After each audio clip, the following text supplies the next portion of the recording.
All right, it's me again from the dining room. This is kind of part 3 of my, oh my gosh, Teslas are expensive when they're old, and what do you do? I am very sentimental about my cars and very nostalgic, so I don't trade cars in or sell cars really until they are just big lumps of metal. So this isn't for me. But if you have an older Model S, and we're not going to talk about the X because they kind of hold their value better and they're their own thing. But you have an older Model S and you're kind of going, geez, I don't want to have this car when it's outside a battery warranty or drivetrain warranty, or I don't want to have to put money into it to replace a battery or replace a drive unit. Like I went over the costs in the previous 2 videos, which you can find on the playlist or the channel. Then you're probably wondering, well, so what do I do? I don't want to buy a new one for whatever reason, maybe expense. It's very expensive. So what's the right thing to do so you don't get caught holding the bag? Well, I understand that, and I think that there's a sweet spot. And so I'll tell you where my mind has been with the math. And I do this for myself in the scenario of if I have a deer jumps in front of my car and it gets totaled by insurance, which is pretty easy to do on an older Model S nowadays. So I'm always ready to buy the next car. And here's where the math works out. If I were in your shoes and I was getting nervous about those expenses, there's a couple ways you can kind of rationalize upgrading your car. And here's how it goes. If you have an older Model S, let's say it's somewhere in the, if it's an older one, we're probably talking $15,000 to $20,000, let's say $10,000 to $20,000 to sell a working, functional car. For the sake of math, let's say that you need to replace only a battery, and you're not buying a new battery, you're just getting whatever the refurbished one is. So let's say the car's worth $15,000. You want to sell it to avoid spending $15,000, but if you were spending $15,000 anyway, we add those together, right? So that's a $30,000 amount right there. Because you may have to spend $15,000, and the catch with Tesla is they're not taking payments on this. They want all the cash right now. You have to come up with it to get the car fixed. So instead you sell the car for $15,000. That gains you 15. You had your slush fund to fix the car if you'd kept it. That's your 30.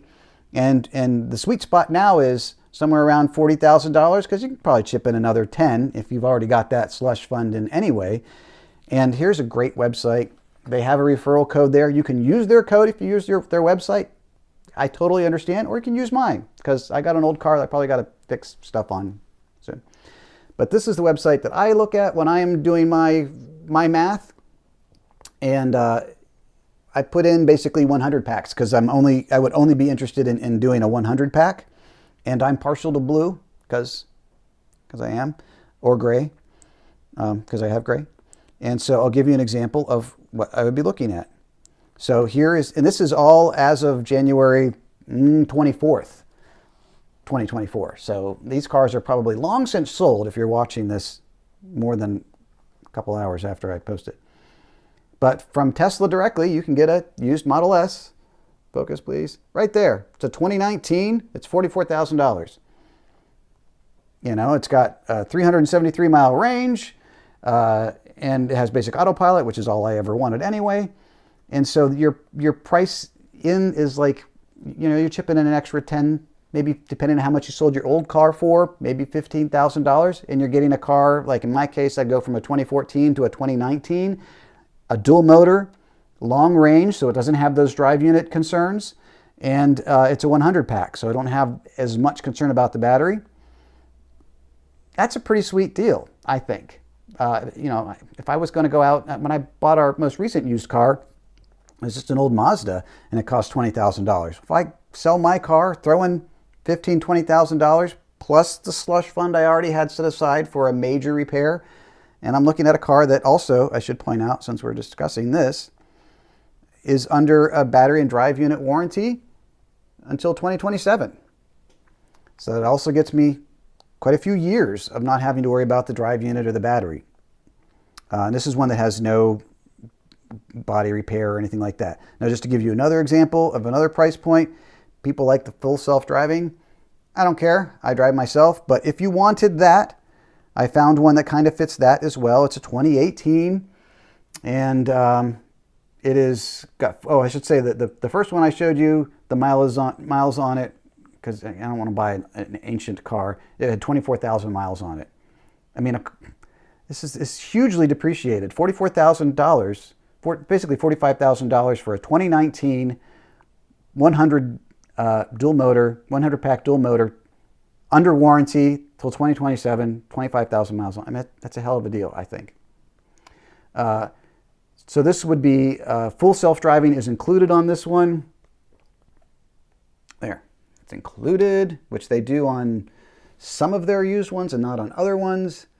And it's, you know, a 2018, and it has 40,000 miles on it. It's $46,000.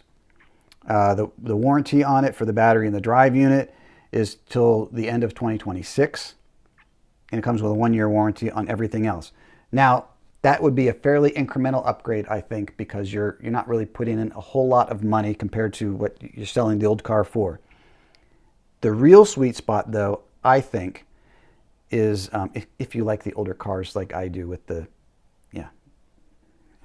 stalks and a few more buttons, and you don't care about the full self-driving, or even if you do, but is to get the last of the prior generation is always the best value. It's the same thing when we're shopping our Subaru Outbacks for my son. He got like the last of the prior generation. Once the new refresh comes out, everything drops like a stone, especially when it's tech related. But these are cars that all have MCU2 on them, so they've got the new infotainment on them. They've got the warranty, they've got all that. So here's where I think the sweet spot is. It's basically $50,000. I think if you can come up with the extra money, in addition to whatever you sold your old S for, and you can hit that $50,000 mark, right now, that to me is the sweet spot, because you're chipping in basically the cost of a new Model 3 and the value of your old car. Don't trade it in, sell it. Tesla won't give you anything for these cars. Don't trade it into Tesla. Sell it to somebody else who really wants it. If you do that and you toss in the cheapest Model 3 is like, what, maybe $35,000 with the incentive or something like that. We're talking dual motors, because the Model S is all dual motor at this era. So it's not fair to compare it to the rear-wheel drive short range. It's not comparable. But if you do that, you chip that in there, and instead of getting the Model 3, you get a slightly used S. Right around $50,000 is, I think, the sweet spot. And here's an example. Again, I'm partial to blue, but here's a car. It's pandemic era, but you know, it's a long range plus. It's got 402 mile range, 30,000 miles on the odometer. $51,000 is the price, and it includes full self-driving. It has the infotainment upgrade. It's got, you know, it has the added paint on it because I like the blue, and it's under a battery and drive unit warranty until 2028. That's a heck of a deal, I think, for $50,000. And again, if you're taking off, say, $20,000 from your old car, you're chipping in, you know, $30,000. Now, in my case, I lose all the nice stuff. I lose my free unlimited supercharging. I lose my free premium connectivity. But the upside is that this, also for me, speaking of upgrading, is I have so many wheels and tires for this car and other bits and bobbles for fixing door handles and stuff like that. This car fits everything. If I get a Plaid or whatever, the Palladium, you know, the current long range, it's got a different set of wheels and tires that the old ones don't fit on it. They have to use spacers and all kinds of, it's too much new. Whereas this is basically just an updated version of what I bought in 2014. This is the same basic car.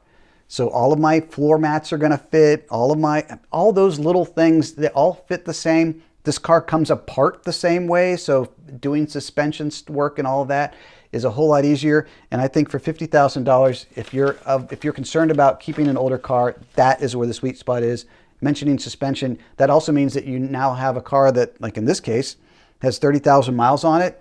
All the bushings, all that stuff is all new, so or newer. Whereas I have a 2014 with 124,000 miles on it. I'm looking at suspension work soon. I mean, it's just due. I've done suspension work already, as you can see on this channel. So if you are of a mind that, you know, you're nervous about being out of warranty. This buys you, if I do the math, 4 years of warranty on the battery without actually having to pay to replace the battery in an older car. You're still spending that money, but you sell the old car, you spend the money for the battery upgrade anyway, chip in a little bit extra, and you're looking at a 2020 with full self-driving, dual motor. If you're like me and you have rear-wheel drive, now you've got all-wheel drive, and you can reuse your snow tires. All that stuff still fits. I think that's a darn good deal if you have to do it. I'm going to ride this out a little longer because I think these prices will come down even more. And I'm kind of like, if I can get next couple years, I still have college expenses for my kids. If I can get through the next couple years and everything's still going good, then we've kind of bottomed out, I think, on the Model S's. I don't see them getting any cheaper than they already are. And I think in that scenario, that's where my mind is at. Since the question does come up, when am I going to upgrade? Well, that's probably it. Is I don't want to upgrade if I don't have to, and I'm going to roll the dice for a couple more years. So one other thing I will mention, I know there's been a lot of comments on the Nokian tire video that I did. Yes, I've been driving the Michelin Cross Climate 2s. Yes, they are way better than the Nokians, even on rainy days. I mean, it's not even a comparison. They actually stick to the ground. It's amazing. I'm not driving like a hooligan. I understand snow tires and all weather and all season and summer tires. I get all that. Don't come at me with that stuff. When I get more miles on these tires, I will do an update. But I don't want to do it too soon because I haven't really driven them in snow because we haven't really gotten much snow. So when I really know what I'm talking about, then I will do a follow-up. But I will say now that they are vastly better than the Nokian tires. I mean, it's not even, it just doesn't compare. They were spinning just for no reason, for no reason at all.